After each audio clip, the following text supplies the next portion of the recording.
Perfecto. Bueno, Aida, primero, bienvenida a Colombia. Te damos un gran abrazo solidario, fraterno, de reconocimiento, de respeto a tu lucha desde la Agencia Prensa Rural. Y bueno, ¿qué se siente después de 17 años, como recordabas ayer en el aeropuerto, volver a este país, ver desde las ventanas, porque lo recordaste, los océanos, las montañas, la sabana de Bogotá, y volver como sobreviviente de la Unión Patriótica, como mujer que sigue levantando ese ideario de resistencia desde afuera, precisamente producto del terrorismo de Estado, de ese exilio que también es un drama, pero que también es un ejemplo? ¿Cómo te sientes? Pues realmente una emoción muy fuerte de volver a encontrar a nuestros amigos, a nuestros compañeros de los sindicatos, del movimiento político, los sobrevivientes, la gente que dio tanto y sigue dando tanto por este país. Y un placer infinito de ver que en una cantidad de medios de comunicación todos son jóvenes. Y eso lo llena a uno de muchísima esperanza, porque son los jóvenes que están captando la realidad del país y lo que pueden hacer. Estamos a un día del 5º Congreso de la Unión Patriótica. Ha sido el motivo para venir a Colombia a acompañar este proceso, donde hemos planteado renace la esperanza a partir de elementos nuevos como la personería jurídica que merecía la Unión Patriótica que se restituyera, y también en términos del desarrollo mismo del reconocimiento del genocidio político por parte del Estado, que es una exigencia histórica de la Unión Patriótica. ¿Qué lectura tienes? ¿Cómo ves en perspectiva el Congreso? ¿Qué puede significar en este momento político el 5º Congreso de la Unión Patriótica? Sí, pues el 5º Congreso de la Unión Patriótica es un congreso de la esperanza y es un congreso de la paz. Dos columnas fundamentales desde su fundación. Y la Unión Patriótica sigue un proyecto viable, un proyecto presente, y desde luego tenemos que modernizarla. Tenemos que hacer de ella un partido que fue sometido a un genocidio por el terrorismo de Estado, donde perdimos muchísimos cuadros que jamás podremos rescatar. 2 candidatos presidenciales, 9 parlamentarios, cientos de alcaldes, de concejales. Es que yo creo que nadie, ninguna dictadura, ni las del Cono Sur, han hecho lo que se ha hecho en medio de una supuesta democracia en Colombia. Y yo pienso que el haber devuelto la personalidad jurídica de la Unión Patriótica es un punto de esperanza para que el gobierno reconozca el genocidio en las instancias nacionales y en las instancias internacionales. Y tenemos también que mirar que la propia justicia colombiana ha hecho sentencias muy importantes, como la del 12 de octubre del 2012, en la condena de HH, el paramilitar que actuó en Urabaya, en el Valle, en el cual se hace un marco, no solamente jurídico, sino un marco político en las condiciones en que se desarrolló, y se reconoce por primera vez en un documento jurídico emanado del Tribunal de Bogotá que hubo genocidio político. Y en base a eso es que venimos a pedirle también al presidente de la República el reconocimiento del genocidio político ante la Comisión Interamericana de la OEA. Yo creo que además este episodio oscuro y vergonzante de la historia colombiana va a tener que dilucidarse dentro de muy poco tiempo, y eso permitiría que nunca más se vuelva a repetir un episodio como el que ha sido víctima un partido de la oposición que tuvo inmensas posibilidades, no solamente llevar cuadros magníficos al Congreso de la República, sino que nos acercamos con mucha factibilidad en las últimas elecciones en las que participó Bernardo Jaramillo. El próximo año se conmemoran 30 años de los acuerdos de la Uribe, que precisamente abren el camino a la construcción de este movimiento político, Unión Patriótica, como una propuesta de paz, como una propuesta alternativa de construcción de oposición en el escenario democrático. Hoy estamos en un momento político clave, importante. Has venido en medio de un nuevo proceso de diálogo donde se ha avanzado en 2 puntos importantes planteados en la agenda.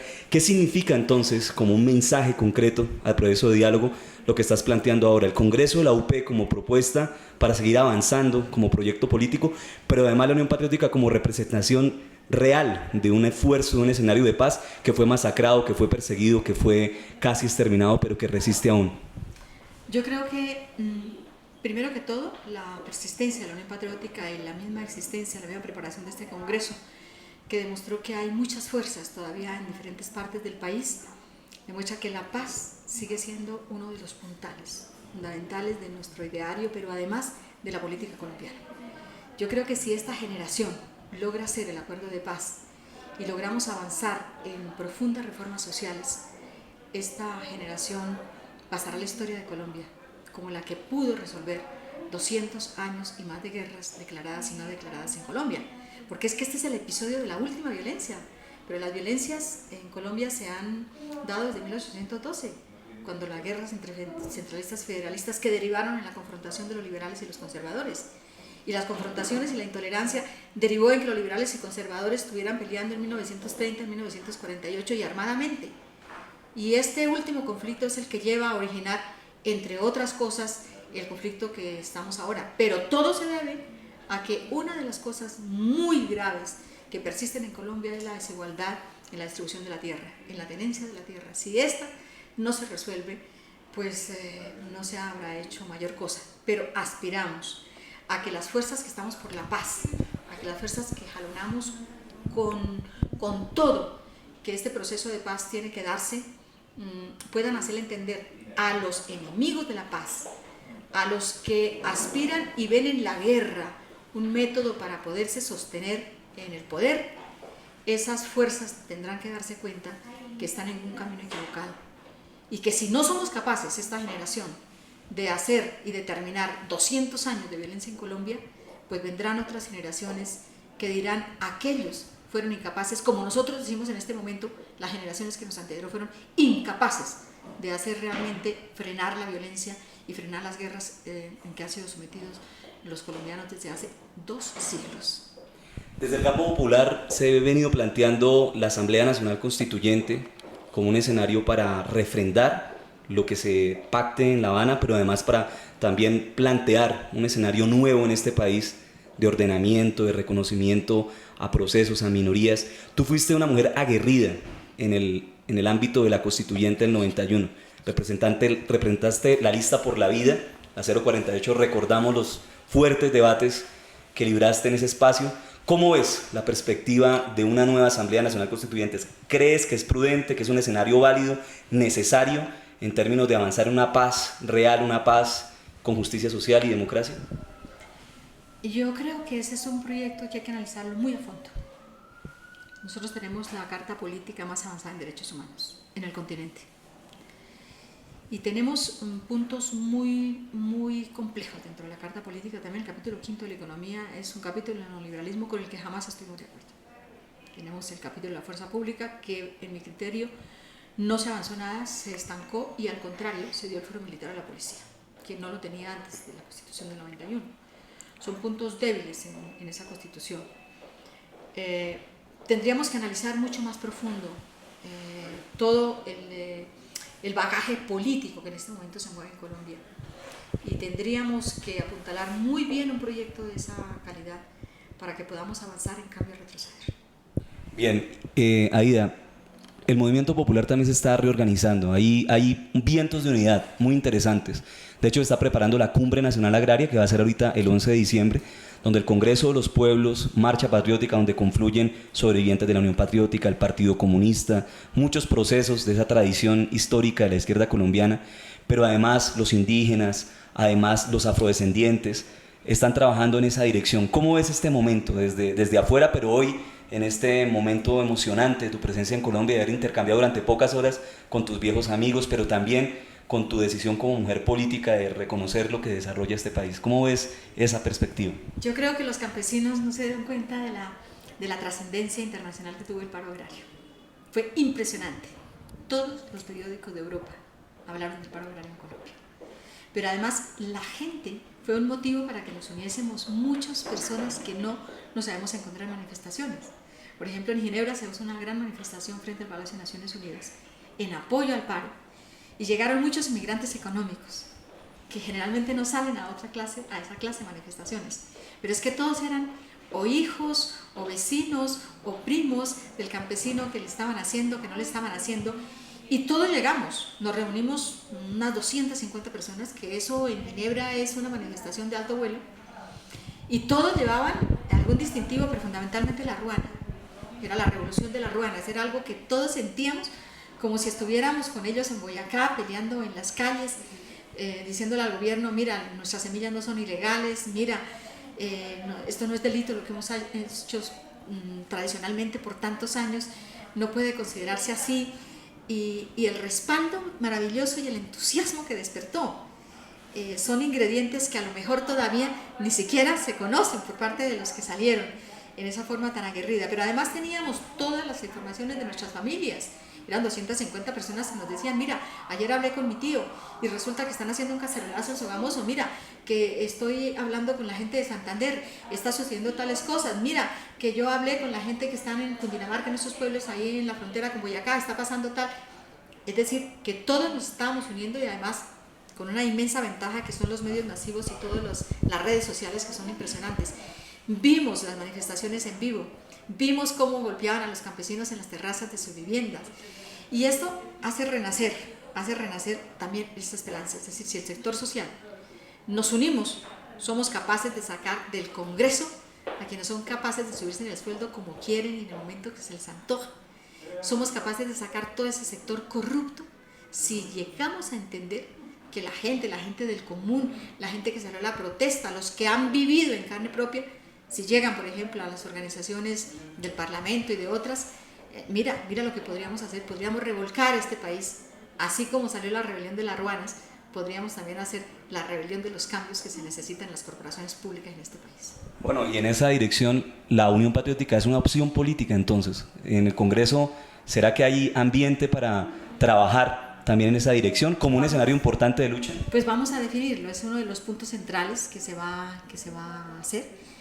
Y yo creo que si lográramos una unidad, los amplios sectores sociales que nos hemos opuesto siempre a la corrupción, que hemos estado siempre ahí, sin hacerle concesiones de pronto a las coqueterías de los gobernantes de turno, porque bueno, aquí en Colombia han habido cooptaciones de grandes dirigentes sindicales por parte de las entidades que han manejado este poder y se han entregado de la manera más terrible, ver dirigentes sindicales haciendo campañas del TLC con Uribe, pues eso era muy decepcionante, pero ver toda esta unidad y estos movimientos que se ven en los indígenas, en los afrodescendientes, en los propios campesinos nuestros, en la propia masa, que incluso desbordó cualquier medida organizativa y todo, porque la gente se sintió herida en lo más profundo, es quitarle a uno el pan de la boca.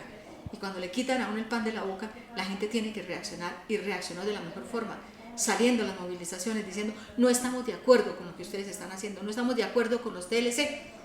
Y eso es una motivación inmensamente grande. Y si eso lo podemos trasladar a las corporaciones donde se maneja un poco el poder, mira, sería un éxito total. Y en eso es que estamos haciendo un llamado también a que todos nos unamos. Si todos nos unimos y dejamos un poco todas esas cosas mínimas que nos han separado, pero avalamos las cosas grandes que nos han unido, podemos dar un empujón inmenso en la historia de este país. Aida, las expectativas frente al proceso de paz de La Habana, ¿cómo ves las posibilidades reales del proceso y cómo saludas lo que ha pasado en este momento en La Habana? Yo tengo mucha esperanza y realmente no solamente hay que saludar, sino casi que demostrarle las complacencias de mucha gente que quisiera mostrárselas. Es decir, todo lo que han hecho sobre los dos puntos, los acuerdos a que han llegado, es que es como una luz en el túnel que tenemos hace 200 años los colombianos. Y cuando se ve esa luz, hay que mantenerla encendida. Hay que decir con todas nuestras fuerzas, y ese es uno de los motivos también por los cuales me he animado a venir a Colombia, es que el proceso de paz tiene que darse, y tienen que darse las reformas, tienen que aceptarse que las leyes se tienen que cumplir, tiene que aceptarse que los campesinos que reclaman el cumplimiento de la ley con las reservas y todo eso, tiene que aplicarse. Es que no es que están pidiendo cosas por fuera de la ley, es que la ley no se aplica en este país. Y si la aplicáramos, y si mismo aplicáramos con todas sus deficiencias la Constitución del 91, pudiéramos hacer avanzar kilómetros, lo que los colombianos de una manera u otra expresamos en las inconformidades, y pudiéramos avanzar también en cosas que son trascendentales para la gente. Yo a veces me pongo a pensar, por ejemplo, aquí, ¿por qué nuestros campesinos no tienen una pensión de jubilación? Si trabajan de sol a sol, si se levantan a las 4 de la mañana y se acuestan a las 8 y 9 de la noche, y cuando llegan a sus 65 años, ¿por qué los campesinos no tienen una pensión de jubilación? ¿Que no han cotizado? ¿Pero qué quieren que cotice? Habrá campesinos que pueden hacer una cotización mínima, pero hay que establecer una forma de cotización para que el campesino que llegue a los 65 años tenga su pensión de jubilación como la tienen en todas las partes del mundo. Incluso eso lo han hecho hasta los países que han tenido dictaduras. Y en una Colombia que se supone que nos ha gobernado una democracia, entre comillas, los campesinos nuestros no tienen derecho a una pensión de jubilación. Mientras los notarios se roban y se llevan a sus bolsillos producidos millones diarios a sus bolsillos particulares que se lo reparten, claro, con los políticos corruptos que hay en este país, nuestros campesinos no tienen derecho a tener un salario mínimo de pensión cuando llegan a los 65 años. A mí me parece eso injusto. Y con nuestros campesinos, nuestros indígenas, y con nuestros indígenas, los afrodescendientes, y con los afrodescendientes, la ciudadanía en general, que no pudo disfrutar de un trabajo por X o Y razones, no tiene una pensión de jubilación. Lo mínimo que puede hacer un Estado organizado, un Estado decente, es que todos sus ciudadanos al llegar a los 65 años reciban medianamente con qué vivir. Y ese es una de las cosas que vamos a discutir, más otras que vamos a discutir también en el Congreso. Algunas propuestas fundamentales frente, por ejemplo, a la nacionalización de las notarías. Lo vamos a proponer. Es que son miles de millones que ruedan en los bolsillos particulares de los notarios y de los políticos que los ayudan a nombrar. Y esto, francamente, tiene que acabarse también. Entonces, acabar muchos problemas, muchos focos de problemas que hay en el país y que definitivamente las platas que rodan en los bolsillos privados, pero que son de la nación, deben venir a la nación para agrandar el presupuesto nacional y para poder cubrir una serie de cosas que vamos a plantear. Y yo creo que con eso haríamos un mínimo de justicia, igual a la gente que no encuentra empleo. ¿Por qué no se discute en este país un subsidio al desempleo? Porque no somos un país súper desarrollado, pero es que hay países que no son desarrollados y lo tienen. Y este país podría desarrollarse. Mire, yo le doy un dato que he encontrado mirando todas estas cosas en los últimos días. La gente que está por refugio económico, que sale del país, son un poquito más de 5 millones. Es decir, es un poquito más del 12% de la población colombiana por fuera del país. La inmensa mayoría de estos ciudadanos salen sin papeles, salen a rebuscarse en la vida, salen a hacer remesas, a mandar plata para educar a sus hijos, para comprar una casita, y allá en esos países donde trabajan en condiciones miserables, los he visto, dormir en una pieza a 8 personas, tener camas calientes en algunos países. Esto es terrible. ¿Saben cuánto contribuye al PIB las remesas que mandan los colombianos del exterior? Un poquito más del 4%. Y no es un préstamo, no tiene intereses, no tiene reembolsos, es plata que ingresa al país generada por los colombianos que en condiciones miserables trabajan para enviar esa plata. ¿Y sabe cuánto produce la locomotora minera? Según una organización que se llama la Asociación del Sector Agrario, que es una organización un poco patronal, pues el 2.2%. Es decir, que las remesas de los colombianos contribuyen casi al doble al PIB de Colombia, mientras la locomotora minera, según esa organización, produce eso, pero según otros no produce nada. Por ejemplo, Robledo ha hecho un debate muy interesante en el cual dice, por cada $68 que el país invierte en el sector minero, salen del país 100. Es decir, que nos volvimos exportadores de capital y que eso no nos produce nada. No nos produce, sino que sacan a la gente de sus terruños, sacan a la gente porque ya no se puede hacer la explotación. ¿Y cuántas personas desplazadas y asesinadas y desaparecidas por haber encontrado una veta de oro, o por haber encontrado un poco de plata en su región, o por haber encontrado un poco de petróleo cuando los indios amenazaron suicidarse porque los iban a sacar de sus tierras ancestrales? Todas esas cosas las vamos a tener que discutir, pero discutir abiertamente, sin presiones de que lo que queremos es sacar a las transnacionales a gorrazos. No, lo que queremos es que las explotaciones que se hagan en este país le dejen producir en este país y no todo vaya para el exterior. Bueno, Aida, por último, muchísimas gracias por estar acá. De verdad es emocionante para nosotros como prensa rural, para los procesos en Colombia, lo sabemos. De hecho, nosotros hemos compartido ver los videos que expresan lo que ha sido la historia de la Unión Patriótica desde muy jóvenes. Hemos también conocido ese andar, ese trasegar. Y eres un ejemplo, y de verdad nos emociona tenerte acá, en los micrófonos, en la Cámara de Prensa Rural, que es un proyecto de los campesinos colombianos. Quisiéramos, no sé, un último saludo para el campesinado colombiano que hoy trabaja, se organiza y que está también expresado en este proceso de comunicación alternativa. Eso, un saludo muy fraterno y unos agradecimientos inmensos por todo lo que nos enseñaron en el paro agrario. yo creo que fue una lección para todos nosotros. Gracias por habernos enseñado tanto. Aida, muchas gracias.